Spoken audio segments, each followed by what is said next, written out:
यार ये कॉकरोचेस से मुझे याद आया, ये आपके इंडिया में एकदम इतने कॉकरोच ये 20-25 मिलियन कैसे इकट्ठे होके आ गए? क्या आप लोगों ने पंगा ले लिया उन बेचारों से कि वो कॉकरोच पे कॉकरोच आई जा रहे हैं? पंगा हमने नहीं लिया, बल्कि ये आपकी साजिश है, ये आपकी शैतानी है। इसमें भी पाकिस्तान की फंडिंग है। ये जो नौजवान निकले हैं आपके मुल्क में मोदी जी के फैसलों के खिलाफ, आपके मिनिस्टर्स के फैसलों के खिलाफ, ये पाकिस्तान की साजिश है? बिल्कुल, पाकिस्तान ने न सिर्फ हमारे यूथ को फंड किया, बल्कि हमारे देश में किया। देश को तो छोड़िए, हमारे घर में फंडिंग शुरू कर दी। यदि एक मंत्री के घर में अगर पाकिस्तान फंडिंग करे तो ये सोचने का विषय है। आपके घर में पाकिस्तान फंडिंग कर रहा है? कैसी बातें कर रहे हैं? कोई सबूत है आपके पास? हम आपको 100 सबूत दे सकते हैं। दीजिए।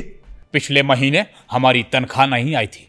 तनख्वाह क्यों नहीं आई थी? वो जंतर मंतर की टेंशन में मोदी जी ने अपना एटीएम कार्ड डाल के गलत पासकोड दिया, वो एटीएम मशीन चबा गई। मतलब वो मशीन के अंदर चला जाता है? अब क्या डिटेल में बताएं क्या? नहीं भाई साहब, मोदी जी आपकी सैलरी क्यों निकलवा रहे थे? असल में वो हम सब की तनख्वाह में से 5% लेते हैं। 5% आप लोगों की सैलरीज के अंदर से मोदी जी ले जाते हैं, मगर क्यों? क्योंकि हम सबको उन्हीं ने काम पे रखवाया था। मतलब सरकारी नौकरी आपको जो दिलवाई है वो मोदी जी ने दिलवाई है, तो आपकी सैलरी के 5% उनके? ये तो शुक्र है कि सिर्फ हमारा 5% तनख्वाह में से कटता है। योगी आदित्यनाथ का तो 20% कटता है। 20% योगी की तनख्वाह से? क्यों भाई, उसकी 20% क्यों कटती है? क्योंकि उसको कुछ भी आता जाता नहीं है, बिल्कुल निकम्मा, अकल से पैदल है। हम भी उसी की कैटेगरी के हैं, लेकिन हम मोदी जी के बहुत ज्यादा करीब हैं। अच्छा, ये सारी फजूल डिटेल्स छोड़ें, मुझे ये बताएं आपके घर में फंडिंग कैसे की पाकिस्तान ने? हाँ बिल्कुल, हमें जब तनख्वाह नहीं मिली तो हमारी बेगम ने हमसे पैसे भी नहीं मांगे। हमें शक हुआ कि हमने तनख्वाह भी नहीं दी और न हमारी पत्नी ने राशन के लिए पैसे मांगे। इतने में हम घर की रसोई में गए, हमारी नजर राशन पे पड़ी। और राशन किसी ने रख दिया होगा लाके, आप मिनिस्टर हैं, आपको किसी ने तोहफा दे दिया होगा। इसमें पाकिस्तान की फंडिंग कहां से आ गई? उस राशन में पड़े आटे के थैले के ऊपर मरियम नवाज शरीफ की तस्वीर लगी हुई थी। बस हमारा शक वहीं से यकीन में बदल गया। मरियम नवाज जी की तस्वीर इंडिया में भी? कोई बड़ी बात नहीं, कोई बड़ी बात नहीं है। वो हमने खाया। हमने कहा कि चलो राशन तो घर में आ गया, बाहर बात लीक नहीं होनी चाहिए। हमने वो राशन खुल के खाया। चलो राशन तो हमने खा लिया, लेकिन इसका नुकसान भी हुआ।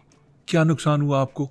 असल में आपके दिए हुए आटे के अंदर क्या मजेदार बात थी। हम वो खा के जब लोकसभा में गए, हमारे दिल ही दिल में एक चीज निकल रही थी। क्या निकल रही थी? दिल दिल पाकिस्तान, जहां जहां पाकिस्तान। सर वो तो हमारे आटे में तासीर ऐसी है ना कि दिल से दिल रुको जरा, सब्र करो। वो तो मोदी जी ने हमें पीछे से चपत लगाई, कहा कि अबे बावले, ये तेरे दिल से नहीं बल्कि तेरे मुंह से भी निकल रहा है। मतलब आप ऊंचा बोल गए लोकसभा में, दिल दिल पाकिस्तान। हम जज्बात की रौ में ज्यादा बह गए थे, लेकिन इस पूरे वाकये में एक बात अहमियत की हामिल है। सर वो क्या बात है जो इस वाकये में अहमियत की हामिल है? कि हमें यह बात पता चली कि 1 महीने तनख्वाह के बगैर हमारी पत्नी ने बड़े अच्छे तरीके से गुजारा किया। इससे यह साबित हुआ कि हमारी पत्नी साबरा है। व्हाट अ कंक्लूजन सर जी, बहुत कमाल कंक्लूड किया आपने इस वाकये को। लेकिन याद रखिए, पाकिस्तान हम पर हमला करने से पहले 100 बार सोचेगा। और आप? लाख बार। अभी तो आप 1000 बार कह रहे थे। हमारा बढ़ता जाएगा। सर आपकी खाने की बातें सुन सुन के ना मुझे भूख लगना शुरू हो गई है। अरे ये क्या, आप हमारे नैनो चिप्स खा रहे हैं?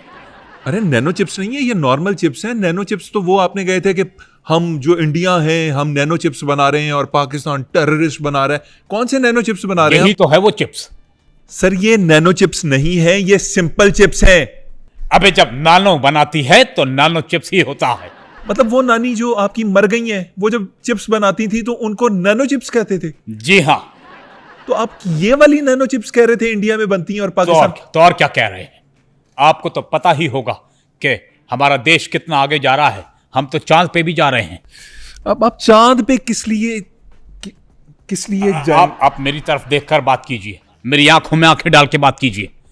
आपको पता है कि हमने अपने यहाँ पे जासूस छोड़े हुए हैं। कौन सा जासूस आ गया? आप वो चांद की बात कर रहे थे, ये पीछे से बंदा कौन गुजरा चांद जितना? लगता है इसे हम पे शक हो गया है और इसे पता चल चुका है हमने जासूस भेजा है। असल में हम आपको सच्ची बात बताते हैं। 14 अगस्त पे हमने अपना जासूस भेजा है और वो इस बार धुरंधर से खतरनाक जासूस है। और सर आपने 14 अगस्त पे जो भी पाकिस्तान में जासूस भेजना था भेज देते, मगर ये जासूस खुलेआम क्यों फिर रहा है? मतलब ये छुप क्यों नहीं रहा? ये एक जासूस नहीं है। इसके अंदर आपने वो ओडिसी फिल्म देखी है? जी जी उसमें घोड़ा देखा है? जी। घोड़े के अंदर जितने लोग होते हैं, इसके अंदर धुरंधर भी है, फुलिंदर भी है, लेगिंदर भी है, डोविंडर भी है। इसके अंदर हमारे सब जासूस हैं, लेकिन इसका एक ड्रॉबैक है। क्या ड्रॉबैक है इसका? ये छुप नहीं सकता। यदि ये छुपेगा तो पकड़ा जाएगा। कैसे? पिलर के पीछे छुपेगा तो पकड़ा जाएगा, दरख्त के पीछे छुपेगा तो पकड़ा जाएगा, खंबे के पीछे छुपेगा तो पकड़ा जाएगा। ये जासूस करेगा क्या? ये आपके देश के वातावरण को आलूदा करेगा। वातावरण क्या होता है? माहौल को, फिजा को, हवा को आलूदा करेगा। कैसे? क्योंकि इसके अंदर हमने फिल्टर वाला साइलेंसर ही नहीं लगाया। यार कैसे इंसान हैं आप? इस 14 अगस्त पे आप पाकिस्तान को कोई तोहफा भी दे सकते थे, आपने इतना बड़ा जासूस दे मारा है हमारे मुंह पे। याद रखिए, हम आपको तोहफा इसलिए नहीं देंगे कि आपने ऑपरेशन सिंदूर के समय हमें 2-4 ऐसे तगड़े तोहफे दिए कि हम पसीने छोड़ बैठे थे। और सर छोड़िए ना ये ऑपरेशन सिंदूर की, ये नफरत की बातें, आए प्यार की बातें करते हैं। तो आइए पार्क में चलते हैं, हाथ में हाथ डाल के घूमते हैं, और यदि किसी पुलिस वाले ने हमें पकड़ा तो मैं कह दूंगी कि ये मेरे कजन है। सर ये आप पता नहीं क्या कह रहे थे, वो आपका जासूस मेरे चिप्स लेके चला गया। कैसा जासूस है और आपने इसे मिशन पे भेजा? आप कैसे इंसान हैं? बेशरम। क्या कह रहे हैं? अपने आप को बेशर्म कह रहे हैं? हमारा मतलब है कि हमारे एक जासूस बेशरम है। जब भी मिशन स्टार्ट होता है, मिशन छोड़कर खाना खाने चला जाता है। यार मैं आपको कह रहा हूं कि छोड़ें ये जासूस, ये मिशन, ये सब कुछ छोड़ें। प्यार की बातें करते हैं और आप अंदर वो मेरा हाथ पकड़ के मुझे पता नहीं कौन से पार्क में लेके जा रहे थे कजन बना के। चलिए छोड़िए, कोई और बात करते हैं। दफा कीजिए मिशन को। और वैसे भी हमारे इस जासूस का हमें कोई फायदा नहीं मिला। जब भी इससे पूछो कोई इन्फॉर्मेशन है तो कहता है कि सबसे अच्छा हरीसा निस्बत रोड से मिलता है और सबसे अच्छी कढ़ाई लक्ष्मी चौक से मिलती है। और सर इसीलिए तो कह रहा हूं कि छोड़ें ये जासूसों को, छोड़ें ये नफरत को, छोड़ें ये मिशंस को, छोड़ें, मोहब्बत की बातें करें। और इस दफा ये मोहब्बत के अंदर ये मेरा हाथ पकड़ के आपने पार्क में नहीं लेके जाना। चलिए फिर हम आपको एक बिजनेस का प्रस्ताव रखते हैं। एक ऐसा टाइट बिजनेस आइडिया है कि हम दोनों माला माल हो जाएंगे। मैं और आप? जी। बिजनेस? सर क्या आइडिया है बताइए। हम दोनों अपनी टिंडे मिलाकर रेंट पे दे देते हैं। बड़ा स्कोप है, मंथली इनकम बहुत जबरदस्त होगी। यदि आप अभी कहें तो क्या मैं सोलर वालों से अभी बात कर लूं? सर महीने का हैवी रेंट मिलेगा।